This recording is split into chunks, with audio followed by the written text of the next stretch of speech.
every guest he has, and like he could have like It's disgusting how much he can find. it's just as people, and he has just lived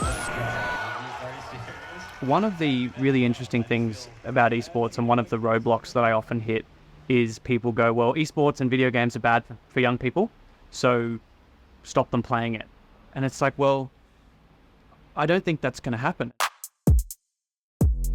So I am an esports researcher, and esports is the competitive playing of video games. And I think that's a really important distinction, because some of the negatives of video games, where we can get addicted and play too long, and they're not necessarily things we're seeing in esports. We're seeing esports as mirroring traditional sports. These games are fair. There's no gambling involved. There's no luck. They're often in part of a tournament structure. So just like your young person might go down and play cricket, rugby, soccer, and train on a Tuesday and Thursday afternoon and compete on a Saturday, that's exactly what esports is. But our medium of play is not the footy field, is not the soccer field, it's the e-field.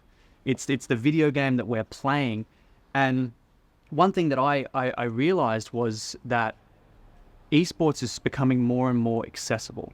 So people think esports and they think games and they think, oh, I need a really powerful computer. You don't. Most of the most popular esports in the world, you can play on a really terrible computer with a dodgy internet connection. And what that means for people in RRR communities, for parents and young people living in these communities, is that for a very low investment, the family computer they have already at home is probably good enough. You can connect to an online sporting network of millions of people.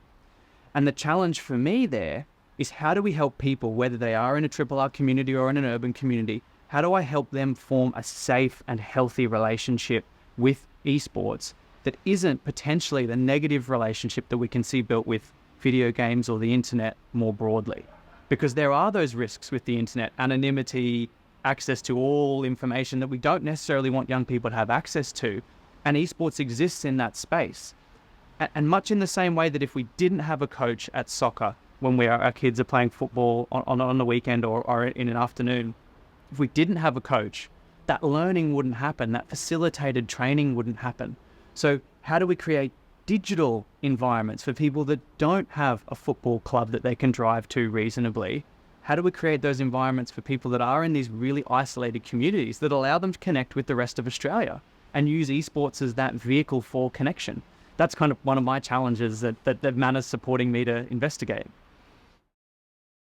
Well before Manna Institute was a thing that I could get involved with, I had a really amazing experience with a gamer from a regional community. And when I first met him, I didn't know he was a regional community member. I work with a lot of professional teams, and I was doing a consultation for how to get better with stress as an elite video gamer.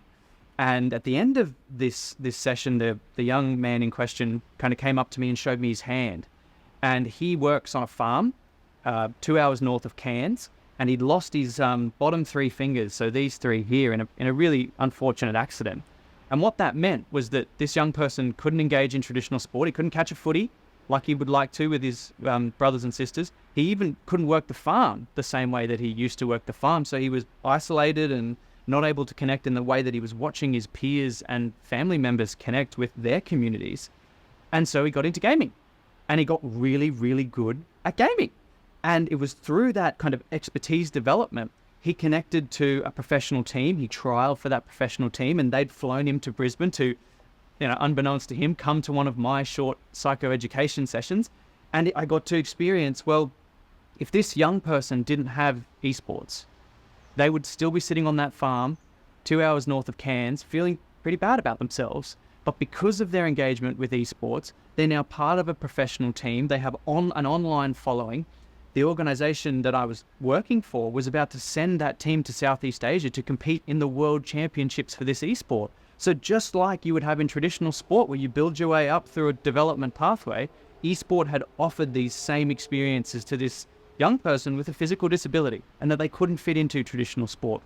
And so what Manna is allowing me to do is focus in on that experience with that young person and see if that's an isolated case, or see if there are tons of other RRR young people who are connecting to communities and building their social networks, their competence, their teamwork, leadership, and communication skills through esports, and see if that's something that's there. And if I can find that it's there, then what do we do with that? How do we encourage and support and grow this?